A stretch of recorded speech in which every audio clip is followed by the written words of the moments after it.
Ya que al gobierno cubano le encanta atraer las inversiones extranjeras, pero curiosamente es ese mismo gobierno quien pone palos en las ruedas al sector privado nacional, es ese mismo gobierno quien pone trabas, limitaciones, impuestos elevados, groseros incluso, para el crecimiento del sector privado nacional.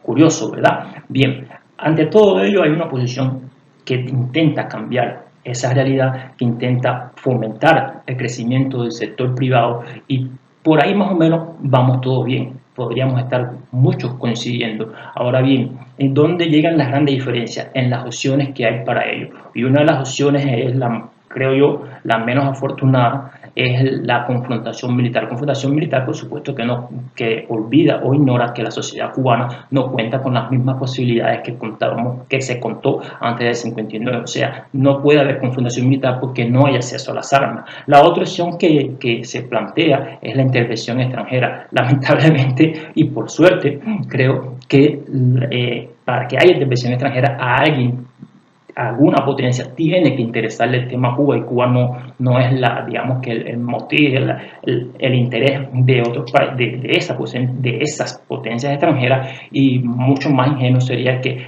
pensar que esa potencia extranjera va a venir, nos va a dar la libertad, nos va a dar la democracia y sencillamente nos va a entregar así: vaya cubanos, aquí tienen, ahora hagan lo que ustedes quieran. La otra opción que quedaría sería la presión desde el exterior. Lamentablemente, no es que no aporte nada, pero tenemos que tener los pies en la tierra. Aún si el gobierno cubano tuviese bloqueado totalmente, embargado totalmente, cerrado totalmente, todo se define dentro. O sea, si no hay una definición, un carácter, un criterio propio dentro de Cuba, esas presiones desde el exterior no podrían dar a cabo o llevar a cabo al objetivo principal, que es precisamente la liberación, la democratización de la sociedad cubana. La otra propuesta es la confrontación cívica. Lamentablemente para ellos, señores, no parecería que no contamos con el nivel de organización necesario, con el nivel de liderazgo necesario para llevar a ello, y por supuesto ello traería un fracaso total y lamentablemente incluyendo por supuesto, los dolores, las penas que ello implica.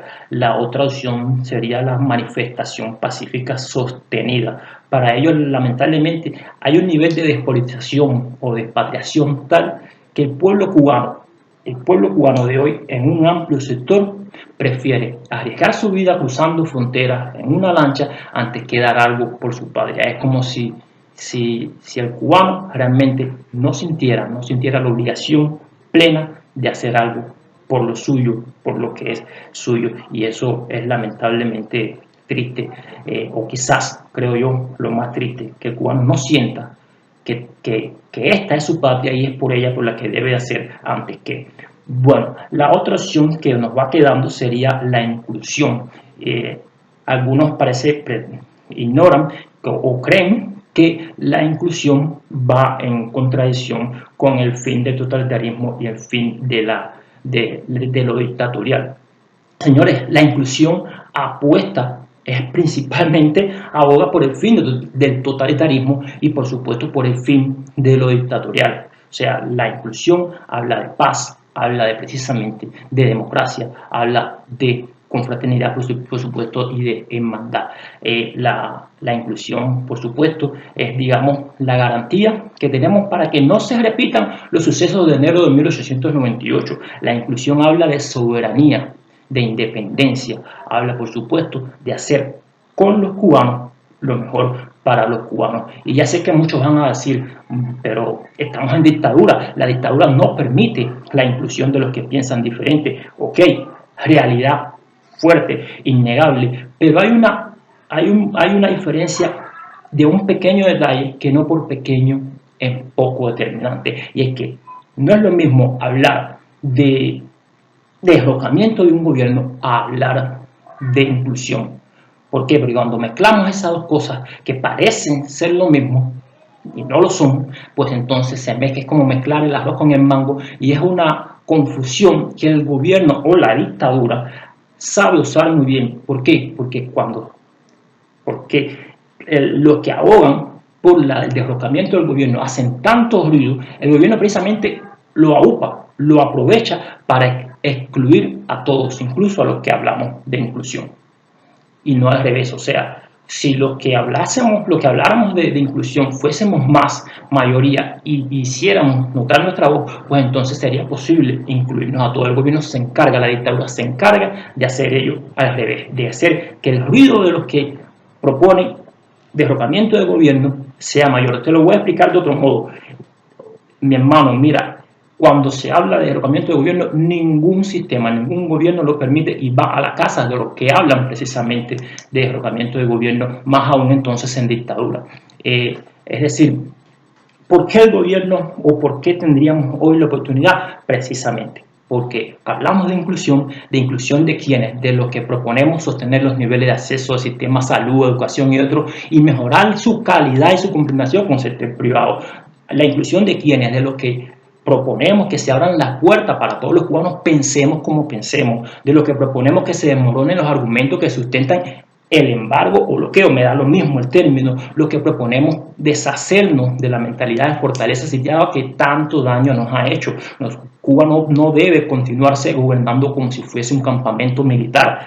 Bien, también debemos incluirnos quienes, los que proponemos encaminar el país hacia una economía de mercado de tipo mixto, una economía fuerte, una economía creciente, donde sector privado y sector estatal puedan sencillamente arroparse, unirse y construir lo bien para todo, el bien para todos, el bien económico, la prosperidad que todos los cubanos merecemos.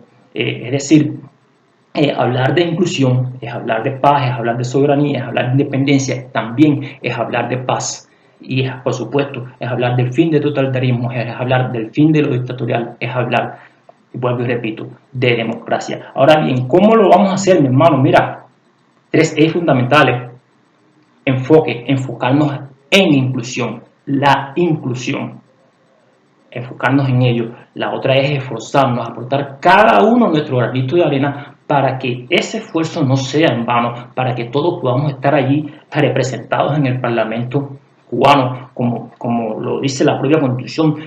La actual Constitución habla de que todos los cubanos están representados, y cuando dice todos, es todos, y todos deberíamos estar allí representados, y todos debemos esforzarnos por estar allí representados, porque la voz de los que hoy están detenidos o presos políticos puede escucharse allí, la voz de los que abogamos por la prosperidad puede escucharse allí, la voz de los que creemos que todos los cubanos somos hermanos y deberemos respetarnos con nuestras diferencias y construir a partir de ellas, debe estar allí en el Parlamento, principalmente en el Parlamento, y que nadie debe ser acosado, perseguido, encarcelado, ni mucho menos forzado a migrar por ello.